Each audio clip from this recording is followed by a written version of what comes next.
Hey there, my name is Susan and I'm from Women Redefining Success. Today a little bit of lipstick on. Yesterday I had none, even did my hair, but not for this call. I did it anyway. So I am here today to talk about what is the first pillar of this manifesto that I'm creating for us together. If you're wondering, what's this all about? You can check out the video from yesterday where I talked about the work that I've been up to in the world is working with smart, accomplished women who are kind of like they're successful, but they're not really feeling fulfilled. And they're kind of ready for a new agenda. And I think this is a great thing. It's not a comfortable place to say, you know what, I'm successful, but I don't feel fulfilled.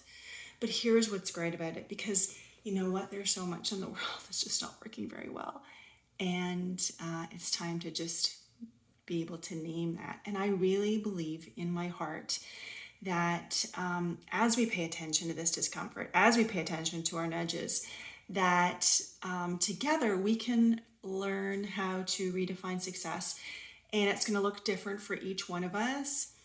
And we're not going to get it right away. But I imagine just women everywhere kind of starting to trust that they can do it the right way, which is their own way. That's the right way, your way.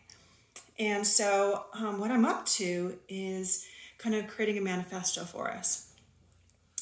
These videos are raw. I'm only going to do one take, which is part of me kind of trying to interrupt my own cycle of getting it right, getting this perfect, making it look pretty, having all the answers, because you know what, I don't. And it's a bit nerve-wracking. I've got some notes here. But it's a bit nerve-wracking, and I feel nervous and excited and anxious, and will anybody listen to this and pay attention? So here's me being a real human with you. So anyway, as a part of this manifesto, I have like about 10 ideas that I'd like to share with you, and today I'm sharing idea number 1, which is just this belief that as women redefine success, that we need to be really awake to and aware of the limits of mainstream success. That is kind of the approach to success that we've mostly collectively bought into. Now, that's not everybody, but there is just mainstream success, right? And you know, it's really kind of anchored in having enough, more money and appearances and the job title and the credentials and the education and all these outward expressions of like, I'm successful, I got this all figured out. So yeah, let's burst that bubble, okay? So being awake to or aware of the limits of mainstream success, like whenever you want to make a change, and if we're wanting to call in a new way together of a new way of being successful, where everyone's way is the right way, is we got to know where we are before we can know where we're going. And that means noticing, okay, what do we appreciate about how success is viewed now, and what don't we? Not everything's bad, and there's lots of things that aren't great.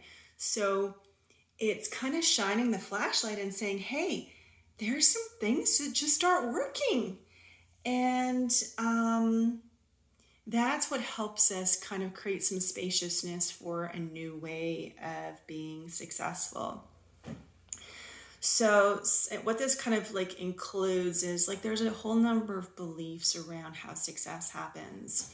And I'm just going to try to keep this whole thing shorter because I'm nervous about getting ranty. And that's okay. Because there's lots of stuff that's not working. But there are some beliefs that go something like hard work plus determination equals success.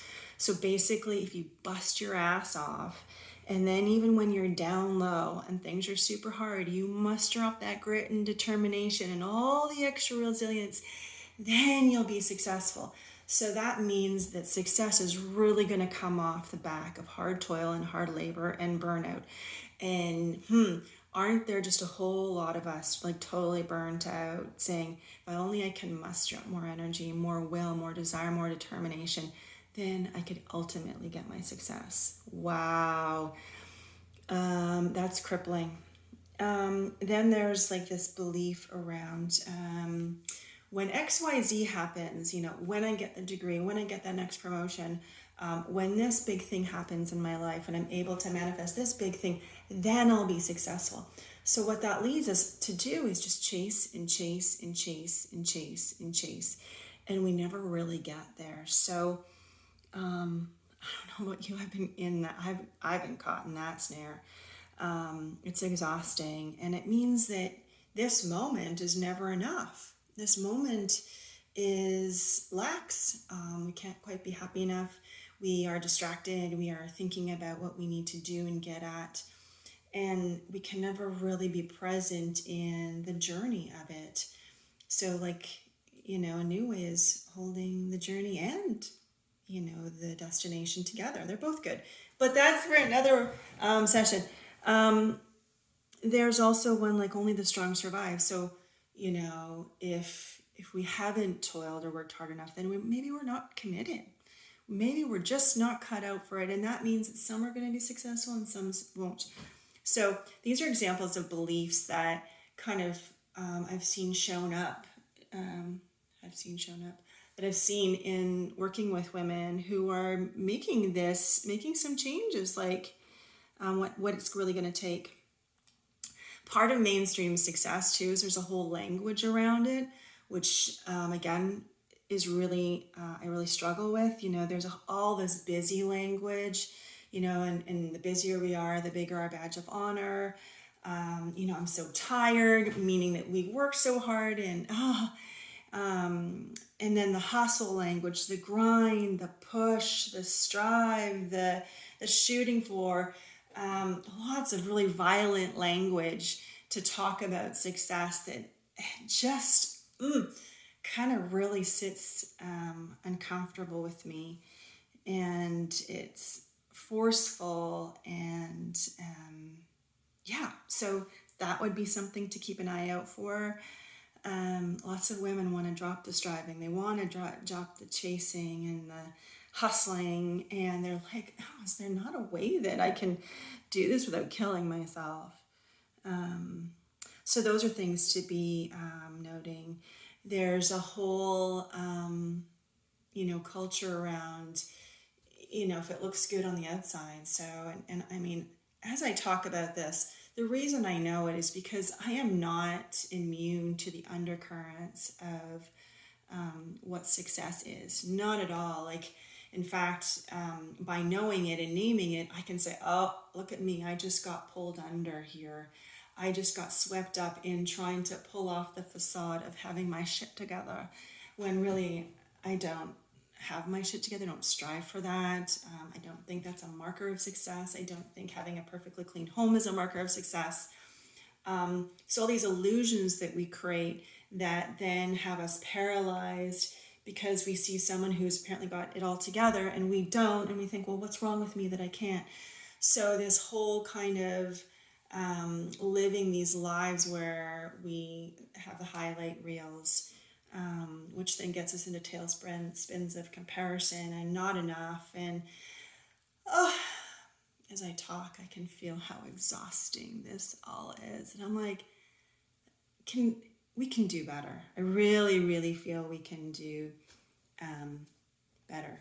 And that so many of these patterns are so destructive on our mental health, on how we relate to each other, the whole toxic approach we have to life, where we're like, oh, my life isn't as bad as so-and-so, so therefore it's this whole, if I just keep hobbling along, because my life's not as bad as anyone else's, then, because it really kind of minimizes the human in us all. So the first pillar that I'd like to put forward is around being awake to the limits of success.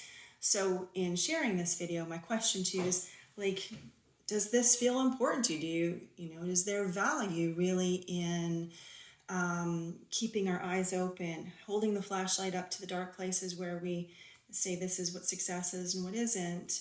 And do you think that as we get to know the hard parts, that it does create that space, maybe dial down the shame that many of us feel about not having done enough or not doing enough? Is that useful? My vote is yes, but I'm here not for more yeses. I'm here for, what do you guys notice? What are you seeing in mainstream success in the world around you that you find challenging and that you're really ready to set aside?